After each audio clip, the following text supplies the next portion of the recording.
ليه قنوات زي هل تعلم ممتع عقلك وحقائق وأسرار ماتت مع الوقت؟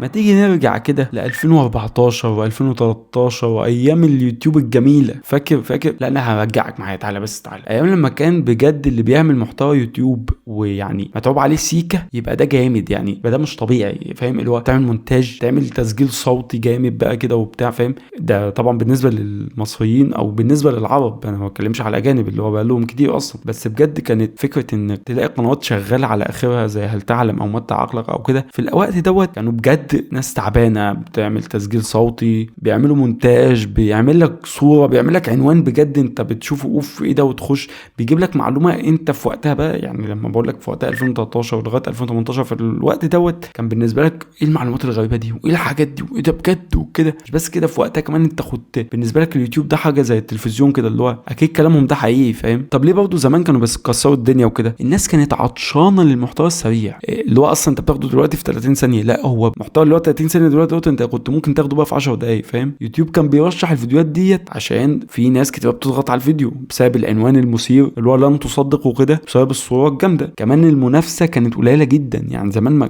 كانش فيها في قنوات بقى جامده وموثقه وكده، فالمنافسه كانت قليله قوي، فكنت عادي تقدر تتشهر في المجال. بعد كده بدأ المشاهدات عند القنوات ديت تقل بشكل غريب، بشكل عجيب. تحس ان القنوات بقت حرفيا ما حدش بيشوفها. يعني لما يكون عندك 8 مليون و9 مليون مشترك بيجي لك 10,000 و20,000 مشاهده، يبقى اكيد في حاجه غلط. اول نقطه وهي تغير ذوق الجماهير. زمان من 2014 ل 2018 تقريبا الناس كانت لسه بتكتشف فكره المعلومات السريعه، فكره القصص الغريبه. اي فيديو بعنوان لن تصدق كان بيكسر الدنيا. دلوقتي الجمهور بقى ذكي وبقى بيقدر ينقي اكتر الفيديوهات اللي فعلا فيها معلومات صحيحه، الفيديوهات اللي بيبقى قايل لك ان ليها مصادر، مش مجرد كليك بيت بس، اللي هو هتخش حرفيا يا اما هتلاقي كلام بجد حرفيا قصص ما قبل النوم، يعني فاهم، حاجات لا تصدق اصلا، يا اما معلومات لا هي تصدق عادي، فاهم؟ يعني لو جاب معلومه ده لو صدفت وجاب معلومه حقيقيه، لا عادي ماشي تمام، يعني صدقت عادي، فاهم؟ سواء لن تصدق، فاهم؟ عشان تخش بقى في منافسه شديده من قنوات متخصصه اكتر. يعني ايه؟ يعني قنوات زي هل تعلم ومتع عقلك والكلام دول كانوا بيتكلموا بوجه عام في اي حاجه، انما دلوقتي بقت في قنوات مخصصه للتاريخ، مخصصه للعلوم، مخصصه مثلا للرياضه، اللي هو انا مش هسيب المخصص واللي عنده تخصص معين واروح لك انت اللي بتقول اي كلام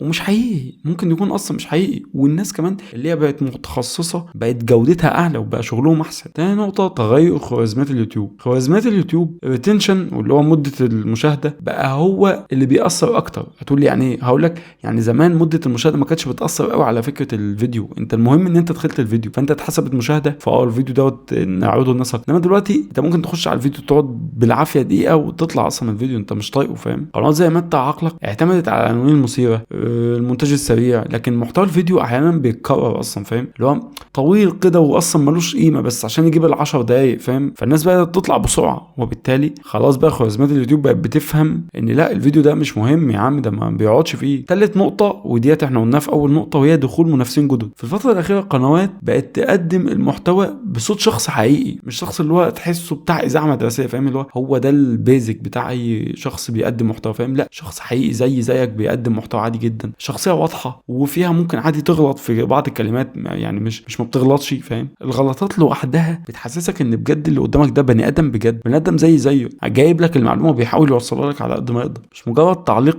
صوتي آلي بقى، فاهم؟ اللي هو او يعني مش مجرد اللي هو يعني اي بقى، فاهم؟ او مونتاج جاف كده تحس ان هو اكن آلة اللي عاملاه، فاهم؟ الناس بتحب تشوف بجد يعني شخصيه زيها هي اللي بتعمل المحتوى، في كاريزما معينه. رابع حاجه هو ثوره الشورتز. المشاهد دلوقتي متعود على الفيديوهات القصيره اللي هي 30 ثانيه ولغايه دقيقه، اللي بيدي معلومات سريعه. يعني ايه؟ يعني زمان كان مثلا الفيديو اللي من 8 ل 10 دقائق كان فيه المعلومات اللي انت ممكن تاخدها دلوقتي من الشورت اللي نص دقيقه. فانا دلوقتي هخش ليه اخد مثلا كميه معلومات في 10 دقائق انا كنت ممكن اخدها في نص دقيقه دلوقتي في الزمن الحالي؟ وما عرفش يواكب اصلا الشورتز. قنوات زي متع عقلك فضلت على نفس الشكل القديم بتاع ال10 دقايق، اللي هو انت 10 دقايق واقعد وانت اصلا ما عدتش طايق، اللي هو اللي انا باخده في 30 ثانيه انت تدوني في 10 دقايق. خامس حاجه بقى وهي فقدان الثقه. جزء من الجمهور بدا يشكك في دقه المعلومات اللي بتتقدم. ما زي ما بقول لك زمان احنا بصراحه يعني اقول لك زمان انت كنت لما تشوف حاجه على النت اصلا تقول بس ده على النت يا عم، ده اكيد حقيقيه، فاهم؟ انما دلوقتي انت بقيت عارف لا ممكن يكون مش حقيقي عادي، ممكن يكون انا او انت او اي حد ينزل عادي فممكن تكون مش حقيقيه. فانت زمان كنت اللي هو لا المعلومات دي اكيد حقيقيه،